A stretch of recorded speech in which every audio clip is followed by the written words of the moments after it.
ये श्री भागवत गीता के प्रथम अध्याय का 10वां श्लोक है।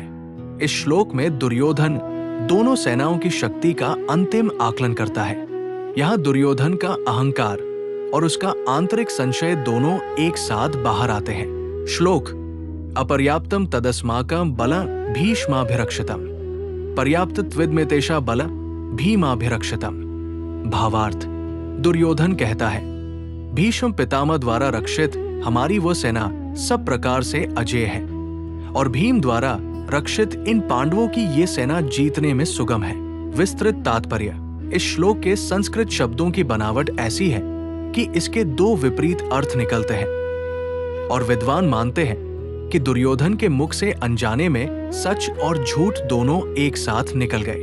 एक, पहला अर्थ दुर्योधन का अहंकार जो वो सोच रहा था।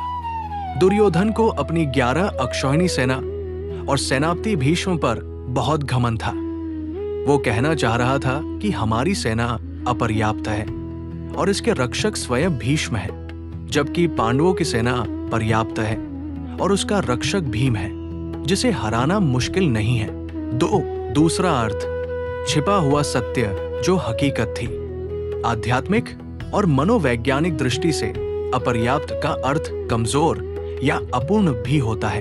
कौरवों की सेना भीष्म पितामह के हाथों में तो थी, लेकिन भीष्म का दिल पांडवों के प्रति स्नेह से भरा था, इसलिए कौरव सेना इतनी बड़ी होकर भी अपर्याप्त थी। पांडवों की सेना संख्या में कम थी, लेकिन उसके सेनापति भीम और मार्गदर्शक स्वयं भगवान श्री कृष्ण थे, इसलिए वो सेना पर्याप्त थी।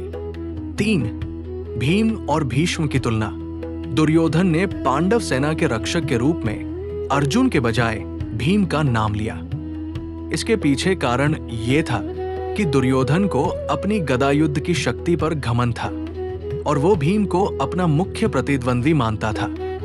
वह द्रोणाचार्य को आश्वस्त कर रहा था कि भीष्म पितामह के सामने भीम कहीं नहीं ठहरता। मनोवैज्ञानिक पहलू: ये श्लोक दिखाता है कि युद्ध शुरू होने से ठीक पहले दुर्योधन का मन डोल रहा है। वो अपनी सेना को अजेय बताकर खुद को तसल्ली तो दे रहा है, लेकिन शत्रु सेना के सेनापति भीम का नाम लेकर उसके भीतर की घबराहट साफ झलक रही है। जहां अहंकार होता है, वहां हमेशा एक अनजाना डर छिपा रहता है।